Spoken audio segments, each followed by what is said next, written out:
teman-temanku semuanya, apa kabar? Semoga teman-teman sehat hari ini ya.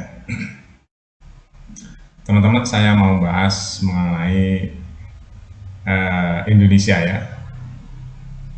Jadi Indonesia hari ini memiliki presiden baru, Jenderal Prabowo Subianto, teman-teman ya. Jadi saya mau cerita tentang harapan-harapan, ya, khususnya harapan saya ya, teman-teman. Apa yang telah dipidatokan oleh Presiden Prabowo itu membuat harapan baru ya, teman-teman. Jadi saya sudah mengalami presiden sejak akhir dari Soekarno ya. Soekarno meninggal, saya masih kecil waktu itu, dan kepemerintahan Prabowo, Habibie, dan sampai hari ini ya. Jadi di belakang layar banyak hal yang saya pelajari, teman-teman. Singkat ceritanya, berdasarkan pidato oleh Presiden Prabowo di saat pelantikan dan beberapa raker dengan menterinya atau rapat dengan menterinya, saya sampai hari ini ya belum lama, mungkin baru 10 hari atau 15 hari menjabat sebagai presiden. Ini gerakannya atau gebrakannya mulai terasa ya, terasa bagus efeknya. Memang betul teman-teman, negara ini adalah negara yang subur, makmur, itu betul sekali. Karena saya sendiri adalah rakyat yang mengalami macam-macam kehidupan ya, dari akar rumput sampai ke macam-macam lah ya, yang orang cari gitu ya.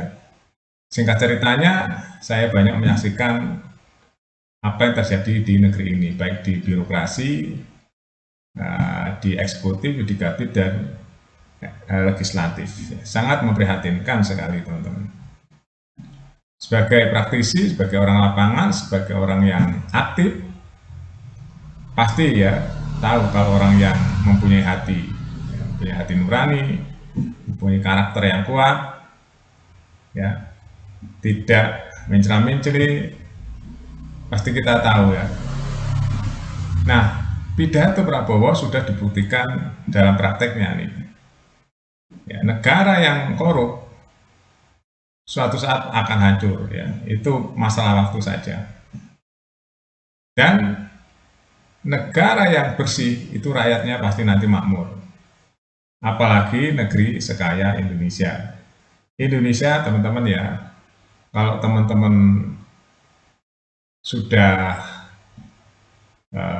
pengalaman di bisnis ya, banyak sekali peluang di negeri ini teman-teman. Cuma masalahnya di negeri ini dikuasai oleh hanya sekelompok atau segelintir orang saja. Saya ambil secara garis besarnya ya teman-teman. Saya mengetahui peta ekonomi nasional dan internasional teman-teman.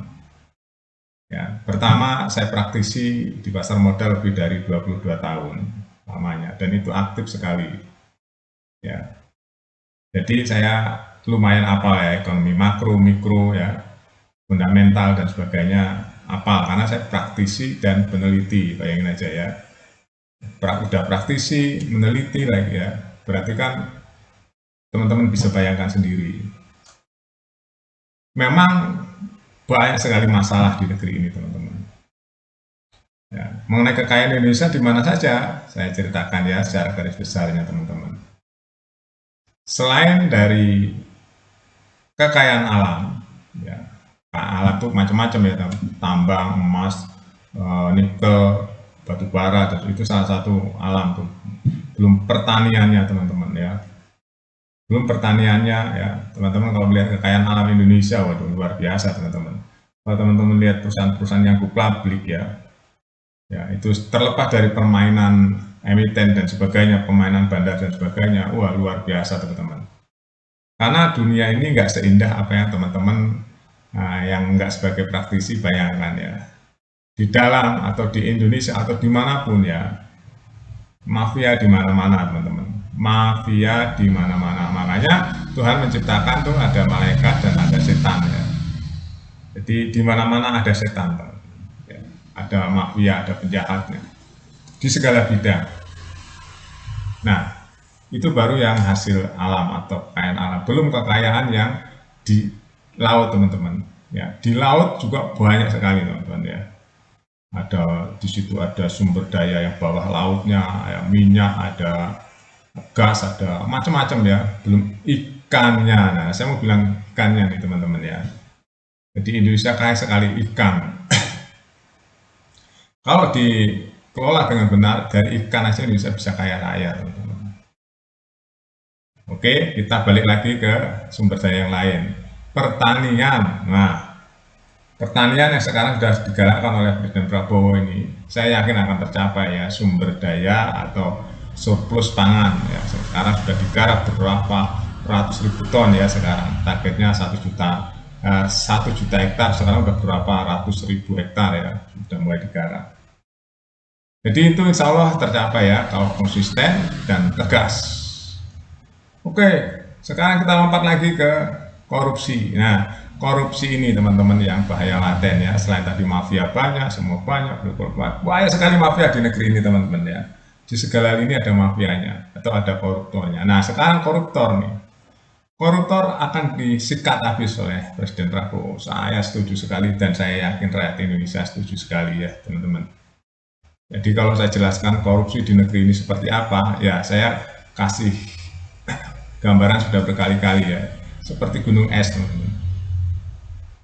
Jadi korupsi itu yang kelihatan yang pucuknya saja gunung es itu, yang bawahnya itu menggurita teman-teman ya.